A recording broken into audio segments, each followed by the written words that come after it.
Hemos actuado para destapar las ollas de corrupción del gobierno pasado y lo que hemos descubierto es lamentable. El abuso de poder para usar recursos públicos a favor de un partido político, financiamiento con dinero del pueblo boliviano a partidos políticos extranjeros, entre otras cosas. Eso es realmente bochornoso. Hemos hallado también centenares de casos de corrupción sin ninguna responsabilidad. Parecería que lo que aquí hemos vivido fue un mundo irreal donde para robar no se agotaba el ingenio ni la complicidad. Particularmente me sorprende la actitud canalla de un senador del MAS que se ha inventado un nombre de un pueblo para construir obras fantasmas con dinero del Fondo Indígena. ¿Quién controlaba esos recursos?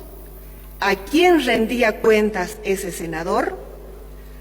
Los casos de corrupción son innumerables. Voy a mencionar algunos que no son solamente los de mayor daño al Estado, sino que reflejan el nivel de arbitrariedad y sinvergüenzura al que llegaron. La planta de urea y amoníaco recibió una inversión de más de 1.200 millones de dólares. Tendría que haber estado en Puerto Suárez desde el punto de vista comercial, porque su principal mercado es Brasil y el área de influencia es Santa Cruz.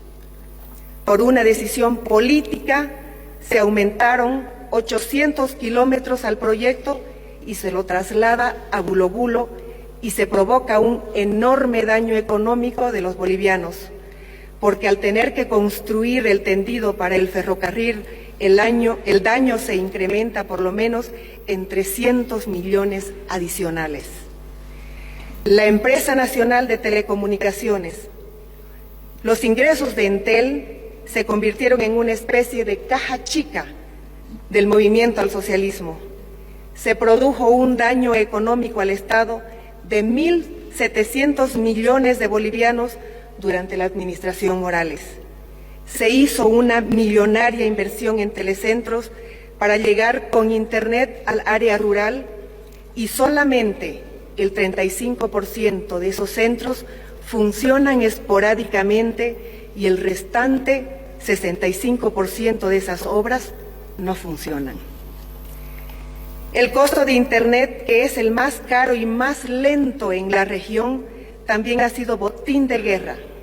Bolivia pagó cada DPS una media de $27, cuando en realidad solo debería pagar $3,80. Esa diferencia ocasionó el daño de bolivianos 350 millones por compra de servicios de Internet. La planta procesadora de las bombas Molotov en el Ministerio de Culturas. Hemos identificado los delitos de fabricación, almacenamiento de diésel y gasolina, incumplimiento de deberes y organización criminal. Todo esto ocurría nada menos que en el Ministerio de Culturas, que por lo menos hemos descubierto que solamente fomentaba la cultura de la violencia. Los falsos médicos cubanos. El programa firmado con Cuba, que incluía el trabajo de médicos, comunicadores y técnicos, según declaraciones oficiales, ahora nos revela que menos de un tercio eran profesionales de la salud. Tenían un salario de $1.040, un viático de 68 bolivianos por día y gastos de transporte aéreo pagados por el Estado, haciendo un total de unos 9.000 bolivianos por cada uno de ellos. Pero solamente el 20% de este monto llegaba a la brigada cubana. El resto del dinero, es decir, el 80%, era desviada para financiar al castrocomunismo que tiene sometido y esclavizado a su pueblo. En más de 13 años, el gobierno de Evo Morales nunca informó sobre cuánto pagaba a las brigadas cubanas, cuáles eran los alcances de los convenios o cómo era el procedimiento de pago. En 13 años pagamos 147 millones de dólares a la Embajada de Cuba. Con ese dinero pudimos haber practicado 7.355 trasplantes renales en todo el país, lo que habría representado la mitad de los pacientes renales de Bolivia. Estos son solo ejemplos para ilustrar la situación de lo que hemos encontrado y que seguimos hallando.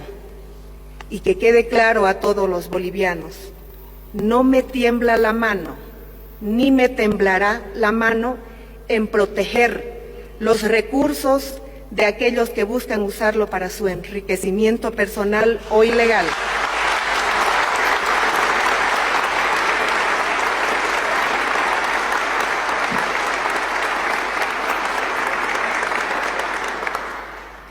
O para promover sus agendas políticas. Esos tiempos ya pasaron. Sé que esto implica enfrentar a gente poderosa, pero entendí que ese era uno de los retos al asumir este cargo.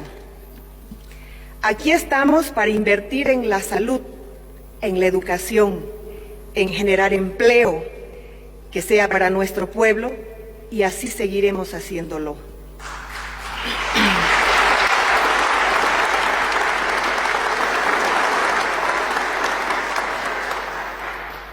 Esas prácticas de dividir al país han sido y continúan siendo un obstáculo de progreso y crecimiento.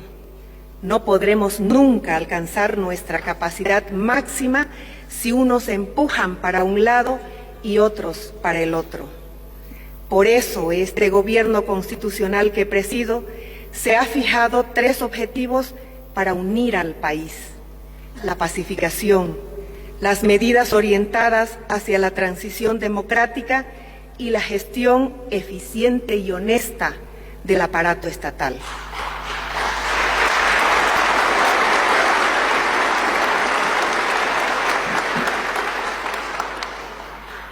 En democracia hay que saber ganar y hay que saber perder.